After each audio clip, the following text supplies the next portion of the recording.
Bismillah. Assalamualaikum warahmatullahi wabarakatuh. Perkenalkan, nama saya Dan Gusti Pratama, Prodi Ilmu Pemerintahan tahun 2022 dengan NIM E103122136. Tujuan dari pembuatan video ini yaitu untuk memenuhi tugas akhir semester mata kuliah Komunikasi Pemerintah atau Kehumasan yang diampu oleh Ibu Rudida Yuniarsi, SIP MSI. Yang dimana saya akan mereview dan menganalisis kasus atau berita mengenai komunikasi aparatur pemerintah dan good governance. Yang dimana saya akan mengambil salah satu berita yaitu tentang kasus Pulau Rempang. Yang dimana kasus konflik lahan di Pulau Rempang ini terjadi pada tanggal 7 September 2023 antara warga Rempang, Batam, Kepulauan Riau dan petugas gabungan TNI, Polri dan Ditpam Badan atau BP Batam. Konflik ini terjadi karena adanya peraturan diterapkan yang merugikan masyarakat setempat. Awalnya rencana pengembangan kawasan Rempang Eco City ini telah disusun sejak tahun 2004 oleh pemerintah yang bekerja sama dengan PT Makmur Elok Graha sebagai mitra swasta yang bekerja sama dengan BP Batam dan pemerintahan Kota Batam. Kini pengembangan Rempang Eco City ini telah masuk dalam program strategis nasional tahun 2023. Hal ini sesuai dengan Menko Perekonomian Peraturan Republik Indonesia Nomor 7 Tahun 2023 dengan harapan dapat menarik investasi sebesar 381 triliun rupiah pada tahun 2080.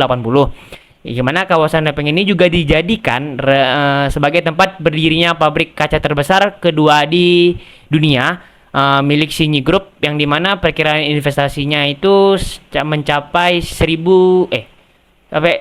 sampai 174 triliun rupiah.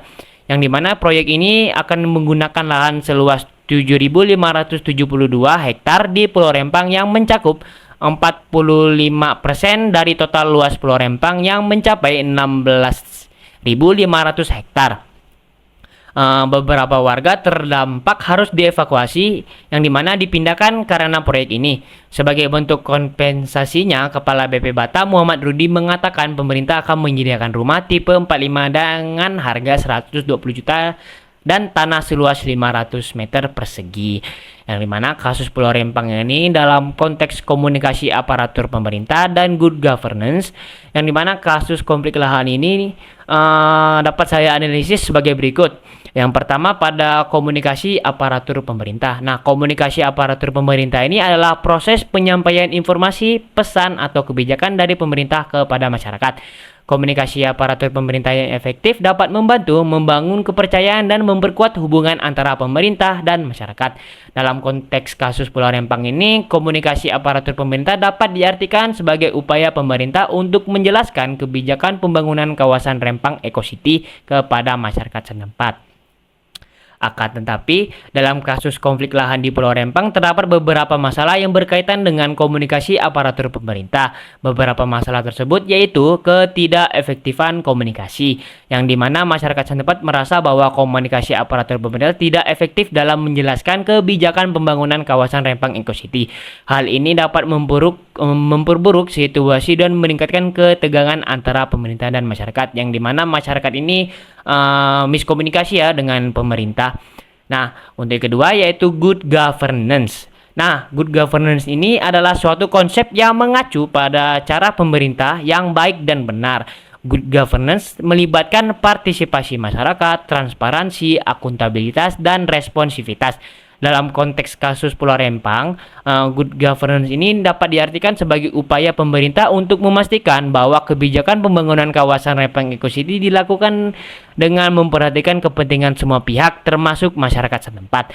Nah, dalam kasus konflik lahan di Pulau Rempang ini terdapat beberapa masalah yang berkaitan dengan good governance. Beberapa masalah tersebut antara lain ketidaktransparan. Nah, masyarakat setempat merasa bahwa pemerintah tidak transparan dalam menyampaikan informasi terkait kebijakan pembangunan kawasan Rempang Eco City, yang dimana ini dapat mengurangi kepercayaan masyarakat terhadap pemerintah. Yang kedua itu ketidakresponsifan. Nah, masyarakat setempat merasa bahwa pemerintah tidak responsif terhadap kebutuhan dan kepentingan mereka. Hal ini dapat memperburuk situasi dan meningkatkan ketegangan antara pemerintah dan masyarakat. Nah, dalam rangka meningkatkan efektivitas komunikasi aparatur pemerintah dan good governance, ada beberapa langkah yang saya dapat kutip, yaitu pertama, meningkatkan transparansi.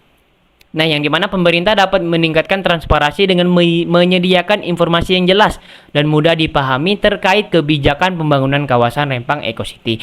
Yang kedua yaitu meningkatkan efektivitas komunikasi. Nah, pemerintah ini dapat meningkatkan efektivitas komunikasi dengan menggunakan bahasa yang lebih mudah dipahami oleh masyarakat setempat dan menjelaskan kebijakan pembangunan kawasan Rempang Eco City secara terbuka dan jelas.